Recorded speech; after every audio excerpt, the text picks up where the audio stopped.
printemps se lève sur ce monde dévasté. La vie, toujours présente, en ce monde, un espoir, un répit.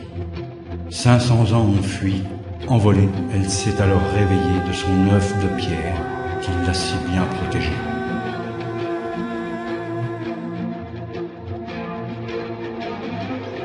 Elle s'était endormie dans la froideur des cœurs, ayant espoir de renouveau. Mais l'éternité fut si longue. Aujourd'hui, l'espoir renaît. Elle le sent, elle le sait. Des âmes pures rôdent sur cette plaine qui jadis fut florissante.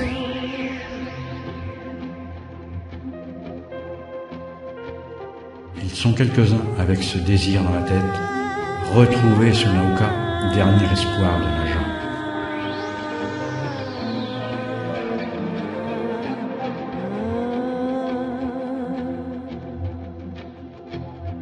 Fuego sera de la partie, son compagnon fidèle et ami. La sagesse sera ses mots, Aminaël son messager.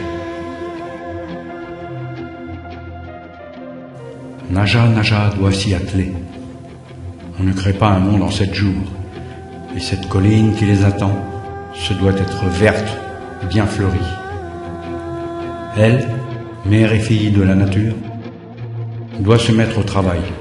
Beaucoup reste à construire dans cet espoir de jours meilleurs.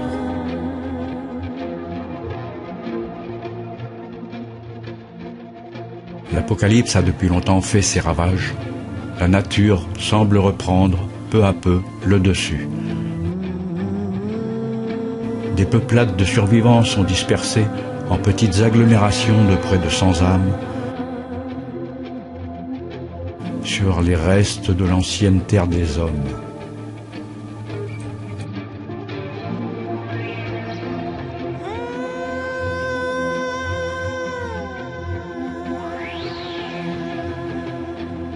Elle s'enfonça dans une des ramifications du bunker, là où personne ne viendrait l'y retrouver ni la déranger. Elle avait appris, enfant, que si la vie des autres était importante, elle devait écouter que son cœur et se fier à son esprit, afin de se forger ses propres opinions. Elle ne voulait pas être influencée par la peur des autres membres de la communauté du bunker, ni leur enthousiasme débordant d'ailleurs. Elle ne cherchait que la connaissance.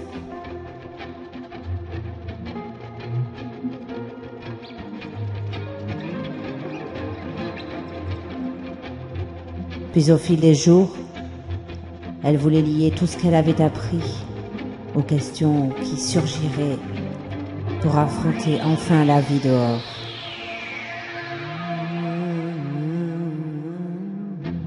Elle ouvrit la boîte, s'installa puis en sortit un petit ordinateur. Elle l'alluma puis lança une vidéo.